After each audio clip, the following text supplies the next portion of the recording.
Big market voices में Kotak Mahindra AMC के CEO equity Harsha Upadhyay जुड़े हैं। उनसे समझते हैं कि मार्केट में अब क्या व्यू अपना है। हर्षा जी, गुड आफ्टरनून। आज की गिरावट को आप कैसे देख रहे हैं, क्योंकि मार्केट में एक अच्छा ट्रेंड बैठ गया था पिछले कुछ दिनों से। ये जो आज सॉर्ट ऑफ ब्रेकडाउन आया, इसे आप कैसे देख रहे हैं और अब आपका व्यू क्या है मार्केट में? Good afternoon. क्लियरली अगर आप पिछले 5 से 6 हफ्तों का मार्केट का ट्रेंड देखते हैं तो वो काफी स्ट्रांग था। तो एक तरफ से आई थिंक थोड़ा ज्यादा मोमेंटम पकड़ लिया था। फॉरेनर्स का इन्वेस्टमेंट्स आने लगे थे। जो जियोपॉलिटिकल इश्यूज बीच में आए थे वो भी रिजॉल्व हो गया था, और अर्निंग सीजन भी थोड़ा बहुत ठीक ठाक ही बोल सकते हैं वैसे चल रहा था। लेकिन बहुत ही शॉर्ट टर्म में एक तरफ से शायद वो ओवरशूट हुआ ऑन द अपसाइड बोल सकते हैं। और हमें लगता है कि अगले कुछ महीनों तक थोड़ा कंसोलिडेशन फेज में ही हम रहेंगे, क्योंकि ऐसा तो नहीं है कि अर्निंग्स बहुत ज़्यादा रिबाउंड हो चुके हैं और बहुत स्ट्रेंथ है वहाँ पे। और वैल्यूएशन भी इतने नीचे नहीं है। करीब करीब 15% तो पिछले एक महीने या 5 या 6 हफ्तों में मार्केट्स मूव कर चुके हैं। तो उस हिसाब से वैल्यूएशन में भी ऐसा कुछ खास कंफर्ट नहीं आ रहा। तो ओवरऑल लगता है कि एक कंसोलिडेशन फेज रहेगा। ओके, कंसोलिडेशन फेज रहे मार्केट में।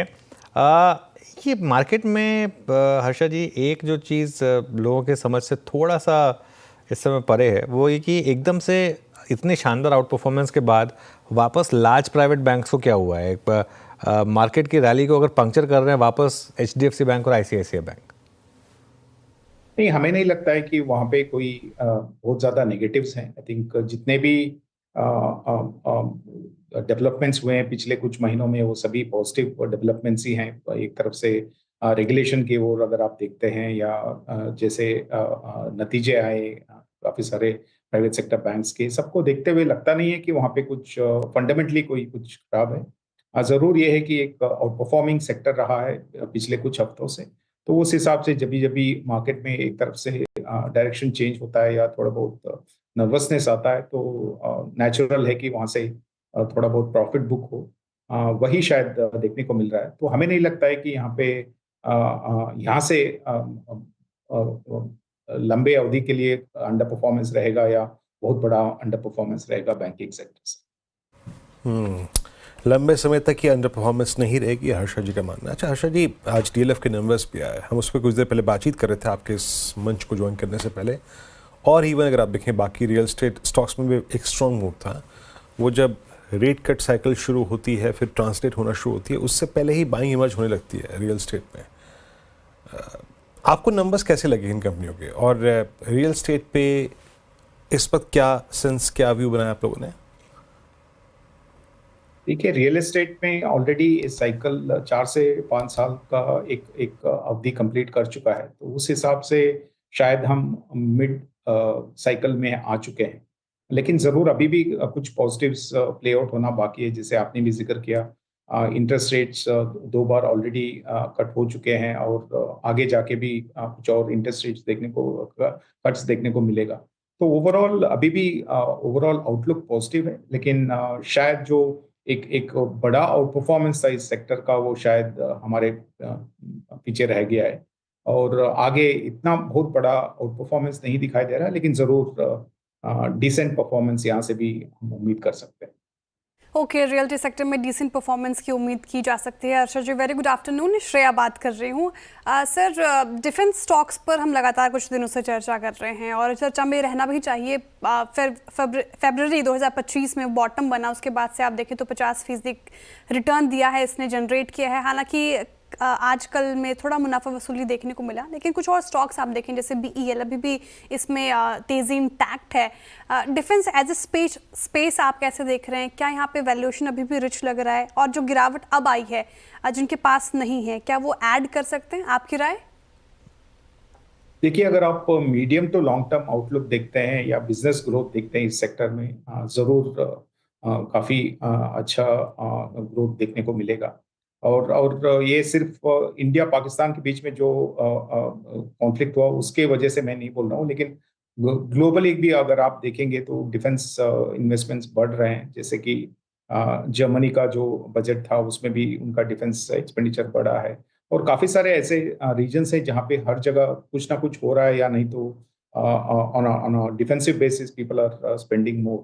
तो ओवरऑल डिफेंस का जो स्पेंड है कोई भी गवर्नमेंट का कम होते हुए नजर नहीं आ रहा है। तो मीडियम टू लॉन्ग टर्म जो आउटलुक है वो जरूर काफी ब्राइट है।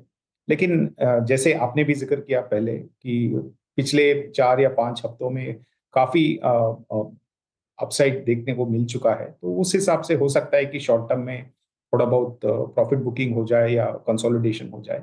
लेकिन अगर आपको मीडियम टू लॉन्ग टर्म एक थीम प्ले करना है, there will be volatility in between, लेकिन एक अच्छा थीम है वो डिफेंस थीम है। तो पोर्टफोलियो में कुछ ना कुछ वेटेज होना चाहिए। ओके, हर्षा जी एक और सवाल। देखिए, सरकार जिस तरीके से सस्टेनेबल एनर्जी, रिन्यूएबल एनर्जी को लेकर अग्रसर है और उस और काम चल भी रहा है, एनर्जी स्पेस को कैसे देख रहे हैं आप? इसमें कोई आपकी ऑर्डर पिकिंग हो, पीएसयू स्टॉक्स मेनली? देखिए, एनर्जी में हमारा पॉजिटिव आउटलुक है और काफी सारे पोर्टफोलियोज में हमारा ऑयल एंड गैस देख लीजिए या पावर सेक्टर देख लीजिए, मतलब एनर्जी के जितने भी सब सेक्टर सेगमेंट्स हैं सभी में कुछ ना कुछ निवेश किया हुआ है। और हमें लगता है कि यहाँ पे एक तरफ से लॉन्ग टर्म ग्रोथ तो इंटैक्ट है और जो एक्सटर्नल फैक्टर्स है वो भी फेवरेबल है। जैसे कि आप ऑयल एंड गैस सेक्टर को देखेंगे, स्पेशली डाउनस्ट्रीम सेक्टर को, वहाँ पे मार्जिन्स पे काफी पॉजिटिव इम्पैक्ट रहेगा जब क्रूड ऑयल प्राइसेस नीचे रहेंगे। अगर आप पावर सेक्टर को देखेंगे तो डिमांड तो बहुत ही स्ट्रांग है और यूजुअली समर सीजन में वो पीक डेफिसिट एक तरफ से आपको दिखाई देता है, तो वहाँ पे भी एक स्ट्रेंथ होना चाहिए। तो overall I think entire energy basket ठीक ठाक वैल्यूएशंस पे भी है और ठीक ठाक टेलविंड भी है, तो हमें लगता है कि यहाँ पे ओवरवेट रहना बेहतर है। ओके, चलिए ये इस समय कुछ सेक्टोरल व्यूज़। हर्षा जी, ऑटोज़ में अच्छे मोमेंटम रहे हैं, खासतौर से टू व्हीलर्स में बहुत ही शानदार बाइंग रही है पिछले कुछ हफ्तों में। यहाँ पर क्या चेंजेस आपको दिखाई दे रहे हैं? देखिए, सबके सब ऑटो स्टॉक्स अच्छा खासा परफॉर्मेंस पिछले कुछ हफ्तों में दिए हुए हैं, लेकिन अगर आपको थोड़ा लॉन्ग टर्म आउटलुक देखना है तो शायद टू व्हीलर्स में ज्यादा स्ट्रेंथ दिखाई दे रहा है, क्योंकि यहाँ पे डिमांड अभी भी रीजनेबल है और स्ट्रेंथ कंटिन्यू हो रहा है। लेकिन फोर व्हीलर्स में थोड़ा पैची डिमांड इंडिकेटर्स दिखाई दे रहे हैं और थोड़ा इन्वेंट्री भी है सिस्टम में। तो बिटवीन टू व्हीलर्स और फोर व्हीलर्स में हमारे हिसाब से टू व्हीलर्स पे ओवरवेट रहना बेहतर रहेगा और वैल्यूएशंस भी इतने महंगे नहीं है इस पॉकेट में, तो मेरे हिसाब से टू व्हीलर्स एक बेहतर रहेगा पोजीशनिंग के हिसाब से। ओके, टू व्हीलर बेहतर रहेगा पोजीशनिंग के हिसाब से। आईटी पर क्या व्यू रहेगा अब आपका, खासतौर से जो एआई या फिर ऑटोमेशन, रोबोटिक्स से जुड़ी हुई आईटी कंपनियां हैं जहां थोड़ी सी आउट परफॉर्मेंस रही है, वहां पर क्या व्यू होगा? ब्रॉडली आईटी सेक्टर पे हमारा नेगेटिव टू न्यूट्रल व्यू बोल सकते हैं। बहुत सारे पोर्टफोलियोज जो हैं वहाँ पे थोड़ा बहुत अंडरवेट पोजीशनिंग है और एक दो पोर्टफोलियो में शायद neutral to slight overweight positioning रहेगा। तो यूएस का ग्रोथ रेट के ऊपर अभी भी एक प्रश्न चिन्ह बना हुआ है, तो वहाँ पे थोड़ा वॉच करना पड़ेगा कि जो टैरिफ के चलते हुए ग्रोथ रेट पे क्या असर पड़ेगा और उस हिसाब से आईटी इंडस्ट्री पे क्या फर्क पड़ेगा।